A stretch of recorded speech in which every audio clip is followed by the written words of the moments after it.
Well, from contract issues to income tax and estate planning, farmers and ranchers face numerous legal issues on a regular basis. Well, today we're going to look at some recent cases involving farm lease law and property damages. Once again, in studio with Roger McEowen with the Washburn School of Law, here to break it down for us. So I thought we'd start with the law on farm leases. I know, from what I understand, it is different state to state, but we're talking about a case in Kansas. So tell us what we need to know with this one. Yeah, you're right, Suzanne. It is different from state to state, and so people need to recognize that. And a lot of it's common law, although we do have statutory provisions primarily governing termination of leases, the procedure that is followed to terminate a lease and then to evict someone from the premises that doesn't leave when they've been properly terminated. So that's set by state law. But in this Kansas case, what happened was they had a written cash farm lease. And so the first principle is that you need to pay attention to what is in the written lease. And that lease said when the lease terminates. It had a specified termination date.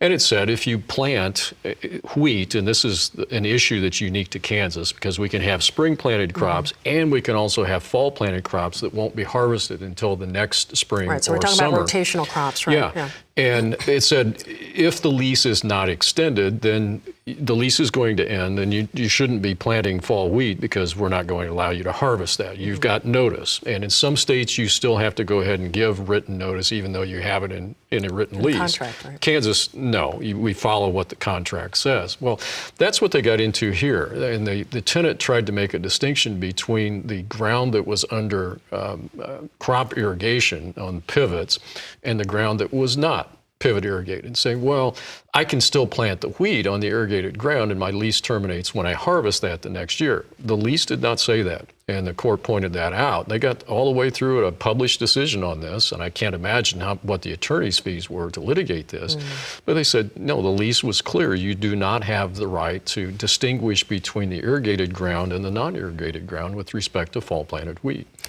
Look at the contract. Communicate and make sure. That is so important because, boy, somebody just making that assumption that they can do that.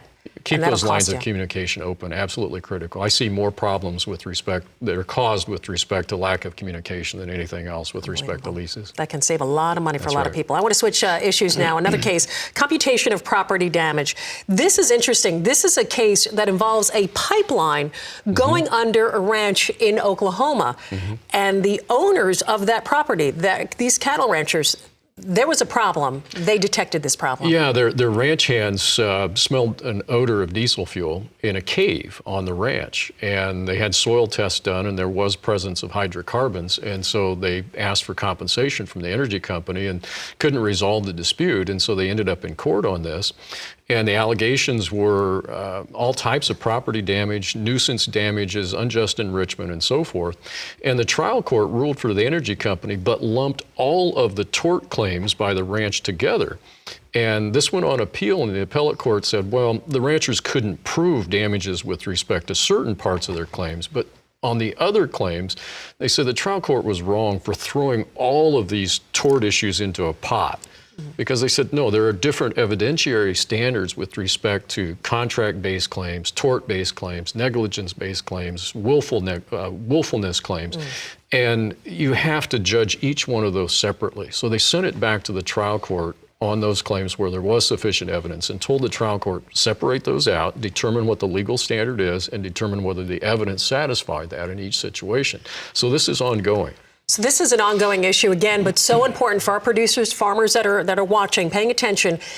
Do not, when it goes to this trial court and they're lumping this all together, make sure that this is broken down because each problem is its own issue, is its own case. And make sure that you have pictures, you have soil tests, you have documentary evidence with respect to each of your claims because that's what the court is going to want. You're going to have perhaps expert witnesses, which are expensive. You're going to have soil samples in this instance if you're alleging soil contamination. But make sure you gather your evidence so that you can prove your case. So important. It's going to save our producers and farmers a lot of money. Do it up front before it goes through all these different trials.